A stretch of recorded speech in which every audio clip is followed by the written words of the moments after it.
जय श्री कृष्णा दोस्तों। अब आगे राजा जनक कहते हैं, यत् पदम प्रेप्सवो दीना शक्राद्याः सर्वदेवताः अहो तत्र स्थितो योगी न हर्षमुपगच्छति। अर्थात जिस पद की इच्छा करते हुए इंद्र आदि संपूर्ण देवता दीन हो रहे हैं, उस पर स्थित हुआ भी योगी हर्ष को प्राप्त नहीं होता। यही आश्चर्य है। राजा जनक कहते हैं कि ज्ञानी और अज्ञानी दोनों कर्म तो करते हैं, किंतु अज्ञानी कर्म फल की आकांक्षा करता है, जिससे वह लाभ हानि, सुख दुख, हर्ष विषाद आदि से प्रभावित होता है।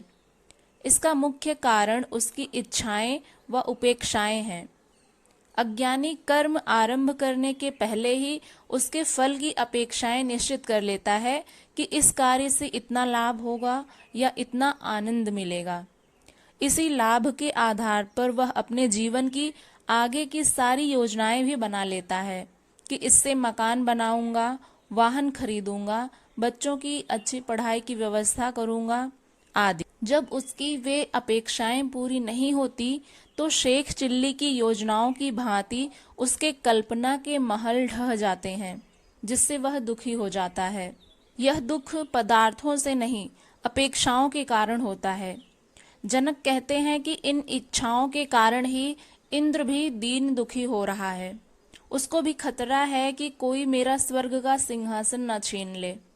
किसी ने भी कठोर तपस्या की कि इंद्र का सिंहासन डोलने लगता है, फिर उसे बचाने के लिए वह षड्यंत्र आरंभ कर देता है। इसी भोग की इच्छा के कारण ही सभी देवता दीन हो रहे हैं। कभी इंद्र के पास और कभी विष्णु के पास, कभी शिव को प्रसन्न करने पहुंच जाते हैं, विनती करते हैं कि हमारा संकट दूर करो प्रभु। देवता व इंद्र भी वासनाग्रस्त होने से ही इस आत्मा रूपी एवं मुक्ति रूपी परम पद को नहीं पा सके हैं। वे इसको पाने की इच्छा के कारण बड़े दीन हो रहे हैं। किंतु जो योगी ऐसे महत्वपूर्ण पद को पाकर भी हर्ष को प्राप्त नहीं होता है, यही आश्चर्य है। जो योगी होते हैं वे परम तत्व को प्राप्त कर लेते हैं। इसीलिए जो मनुष्य योनि होती है वह परम तत्व को प्राप्त करने के लिए बहुत ही उपयुक्त मानी गई है, क्योंकि इसी मनुष्य योनि में रहकर ही मानव अपने जो आत्मा है उसका कल्याण कर सकता है, उस परम तत्व को प्राप्त कर सकता है, उसके बारे में जान सकता है। देवता भी इस बात को भली भांति समझते हैं। जो देव योनि होती है, जो देवताओं की योनि होती है, उसमें देवता लोग इतने सुख ऐश्वर्य भोग विलास में रमण करते हैं कि उन्हें समय ही नहीं मिलता है कि वे आत्म तत्व को जान पाएं। इस नाते जब कोई साधक या कोई योगी अपनी साधना करता है, तपस्या करता है, कठोर तपस्याएं करने लगता है, तो इंद्र आदि जो अन्य देवता हैं, खास करके इंद्र देव, उन्हें यह भय होता है कि कहीं कोई उनका सिंहासन ना छीन ले। तो वे अपने स्वर्ण के सिंहासन को बचाने के लिए कई तरह के जो षड्यंत्र हैं उसको करने लगते हैं। वे कहीं ऐसा कर देंगे कि उसकी तपस्या ही भंग हो जाए, या फिर कुछ ऐसा जिससे कि वह उस परम तत्व को ना पा सके, उसकी मनोकामनाएं ना पूरी हो सकें। और क्योंकि यह भय उन्हें इसलिए रहता है कि कहीं उस मानव को, उस योगी को अपने उस तपस्या के फलस्वरूप उसे यह वरदान ना प्राप्त हो जाए, कहीं वह इंद्र का सिंहासन ही ना मांग ले, यानी कि मेरा सिंहासन ही ना मांग ले, ऐसा इंद्र को लगता है। तो जो देवराज इंद्र हैं उन्हें ऐसा लगता है कि यह मानव, यह जो योगी है, यह अपनी तपस्या को पूरा करने के पश्चात कहीं अपने वरदान में यह ना मांग ले कि मुझे इंद्र का सिंहासन चाहिए। तो इसी भय के नाते इंद्र अपने सिंहासन को बचाने के लिए कई तरह के षड्यंत्र करते हैं। इस नाते ही वे उसकी तपस्या को भंग करने का भी पूरा प्रयास करते हैं ताकि उनका सिंहासन बचा रहे। इसीलिए देवता व इंद्र भी वासनाग्रस्त होने से ही इस आत्मा रूपी एवं मुक्ति रूपी परम पद को नहीं पा सके हैं। वे इसको पाने की इच्छा के कारण बड़े दीन हो रहे हैं। किंतु जो योगी ऐसे महत्वपूर्ण पद को पाकर भी हर्ष को प्राप्त नहीं होता है, यही आश्चर्य है। और दूसरी तरफ यह है कि वो जो योगी है, जो साधक है, वह ऐसे परम तत्व को प्राप्त करके, महत्वपूर्ण पद को प्राप्त करके भी हर्ष को प्राप्त नहीं होता है, उसे प्रसन्नता नहीं होती। क्योंकि जो एक योगी होता है, जो आत्मज्ञानी होते हैं, वे दोनों ही परिस्थितियों में समान रहते हैं। ना उन्हें किसी चीज को पाने के बाद हर्ष होता है या फिर किसी चीज के चले जाने के बाद कोई दुख रहता है। तो इसलिए उस महत्वपूर्ण पद को पाकर भी वे हर्षित रहते हैं या फिर दुखी रहते हैं, ऐसा नहीं कहा जाता, क्योंकि वे दोनों ही समान रहते हैं, दोनों ही परिस्थितियों में समान रहते हैं। यही महान आश्चर्य है। यानी मैं उस परम पद को प्राप्त करके भी हर्षित नहीं हूं, क्योंकि द्वंद्व से ही पार हो गया हूं, ऐसा राजा जनक कहते हैं। द्वंद्वों से पार हो जाने की स्थिति ही मुक्ति है। मैं अब प्राप्त और अप्राप्त में समभाव से स्थित हूं। मैं नित्य एवं शाश्वत आत्म पद पर स्थित हूं। दीन वह नहीं है जिसके पास कुछ नहीं है, बल्कि वह है जो निरंतर अधिक की इच्छा करता है। अधिक इच्छाएं करना ही सबसे बड़ा दुख का कारण माना गया है। इच्छाएं, अभिलाषाएं, आकांक्षाएं ही मात्र दीनता का कारण हैं। आगे वे कहते हैं, तज्ज्ञस्य पुण्य पापाभ्याम स्पर्शो ह्यंतर्न जायते, न ह्याकाशस्य धूमेन दृश्यमानापि संगतिः। अर्थात उस पद को जानने वाले के अंतःकरण का स्पर्श वैसे ही पुण्य और पाप के साथ नहीं होता, जैसे आकाश का संबंध भासता हुआ भी धुएं के साथ नहीं होता है। कहने का भाव यह है कि जो उस परम पद को जान जाता है, उसका अंतःकरण यानी एक आत्मज्ञानी का अंतःकरण पुण्य और पाप के साथ वैसे ही स्पर्श में नहीं रहता है, जैसे आकाश का संबंध प्रतीत होता हुआ भी धुएं के साथ नहीं होता है। जब धुआं आकाश की तरफ उड़ता है तो ऐसा लगता है देखने से कि पूरा आकाश आच्छादित हो गया है धुएं से, लेकिन धुएं की पहुंच उस आकाश तक नहीं होती है। इसी प्रकार से जो योगी होते हैं, जो आत्मज्ञानी होते हैं, उनका अंतःकरण भी पुण्य और पाप के साथ नहीं होता है। इसको व्याख्या में आगे समझेंगे। अंतःकरण का दोहरा कार्य होता है।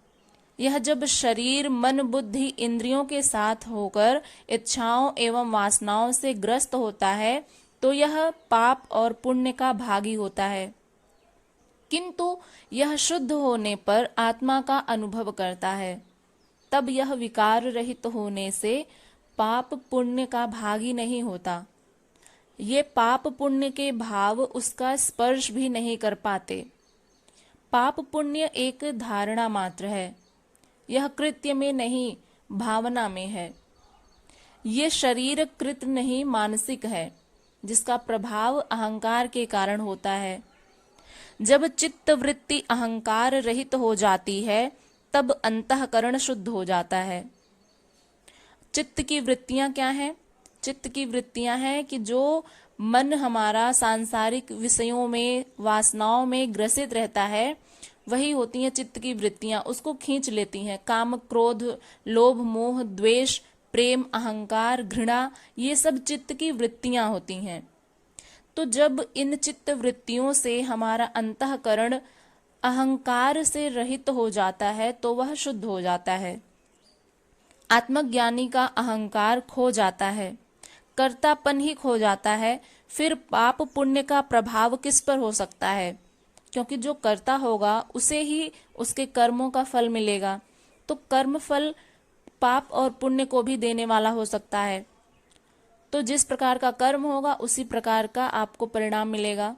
तो जब कर्तापन का ही अभाव हो जाता है, तो फिर पाप पुण्य का प्रभाव किस पर होगा? क्योंकि जिसको पाप पुण्य लगना है वो तो है ही नहीं, कर्ता तो रहा ही नहीं। तो आत्मज्ञानी जो होते हैं वे कर्तापन से पहले मुक्त हो जाते हैं। इसलिए जनक कहते हैं कि कर्तापन ही पाप पुण्य का कारण है। वे कहते हैं कि उस आत्मपद को जानने वाले के अंतःकरण का स्पर्श अब ये पाप पुण्य नहीं कर सकते।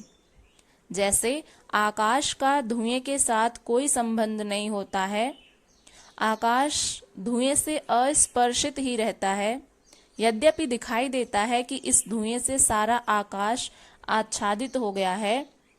ऐसे ही लोग चाहे यह समझें कि ज्ञानी भी, जो आत्मज्ञानी पुरुष हैं, वे संसार में रह करके संसारी जैसा ही कार्य कर रहा है, तो वह ज्ञानी नहीं है, भोगी ही है। पाखंड रचकर दुनिया को धोखा देने के लिए ज्ञानी बन बैठा है। उसने कपड़े छोड़े नहीं, महल छोड़े नहीं, सभी राग रंग वैसा ही है, सब खाता पीता है, अतः यह ज्ञानी हो ही नहीं सकता। तो ज्ञानी कैसा होता है, उसकी परिभाषा भी जब अज्ञानी करने लगते हैं तो अपनी मूढ़ता उस पर थोप देते हैं कि ज्ञानी तो नंगा रहता है, अन्न ग्रहण नहीं करता, उपवास करता है, जिसका चेहरा लटका हुआ हो, जो कृशकाय हो गया हो, जिसमें बोलने की भी शक्ति ना हो, आंखों में तेज ना हो, जो मरे हुए जैसा जीता हो, वह ज्ञानी होता है। यदि किसी बंदर को परमात्मा की आकृति बनाने को कहा जाए तो वह उसकी आकृति बंदर जैसी ही बनाएगा, वह मनुष्य जैसे क्यों बनाएगा? जनक को ज्ञान प्राप्त हुआ, इसलिए वे इसकी सही व्याख्या दे पा रहे हैं। इस कारण को भी अष्टावक्र जी जैसा ज्ञानी गुरु ही समझ सकता है। यहाँ पर कहने का भाव यह है कि जब जनक कहते हैं कि किसी बंदर को यदि परमात्मा की आकृति बनाने को कहा जाए तो वह उसकी आकृति बंदर जैसी ही बनाएगा, मनुष्य जैसे क्यों बनाएगा? तो उसी प्रकार से यदि मनुष्यों को परमात्मा की आकृति बनाने को कहा जाए तो वह मनुष्य की आकृति का ही बनाएगा, वह जानवरों जैसी आकृति नहीं बनाएगा। इसलिए जो जैसा होता है वह अपने नेता को, अपने मालिक को वैसे ही उसी रूप में देखता है। बंदर अपने रूप में देखता है और मनुष्य अपने रूप में। तो यहाँ पर जनक को ज्ञान प्राप्त हुआ है, इसलिए वे इसकी सही व्याख्या दे पा रहे हैं। इस कारण को भी अष्टावक्र जी जैसा ज्ञानी गुरु ही समझ सकता है। अज्ञानी की समझ में यह सब नहीं आएगा कि जो घटा है वह वास्तविक है या भ्रांति ही है। यहाँ पर घटा है का अर्थ यह है कि जो ग्रहण हुआ है। जब ऋषि अष्टावक्र जी के उपदेश राजा जनक को ग्रहण हुए, उनके अंतःकरण में घटित हुए, तो उसी को कहा जाता है कि घटा है। घटने का अर्थ यहाँ पर कम होना नहीं है, घटने का अर्थ है कि वह आत्मसात हो गया है। तो अज्ञानी की समझ में यह सब नहीं आएगा कि जो राजा जनक के हृदय में घटा है, जो आत्मसात हुआ है, वह वास्तविक है या भ्रांति ही है। इसको समझने के लिए अष्टावक्र जी जैसा ज्ञानी गुरु का होना आवश्यक है। आशा करते हैं कि आप लोगों को ये दोनों ही सूत्र अच्छे से समझ में आ गए होंगे। यदि ये वीडियो आपको पसंद आई हो तो इसको लाइक करके चैनल को सब्सक्राइब कर लीजिएगा, इसे अपने दोस्तों के साथ शेयर करिएगा और अपना फीडबैक ज़रूर दीजिएगा। मिलते हैं अगली वीडियो के साथ। इसी तरह हम लोग अष्टावक्र जी के उपदेश को सुनेंगे, आत्मसात करेंगे और अपने जीवन में उसको उतारने का प्रयास करेंगे। चलिए मिलते हैं अगली वीडियो के साथ, तब तक के लिए अपना ध्यान रखिएगा। हरे कृष्णा।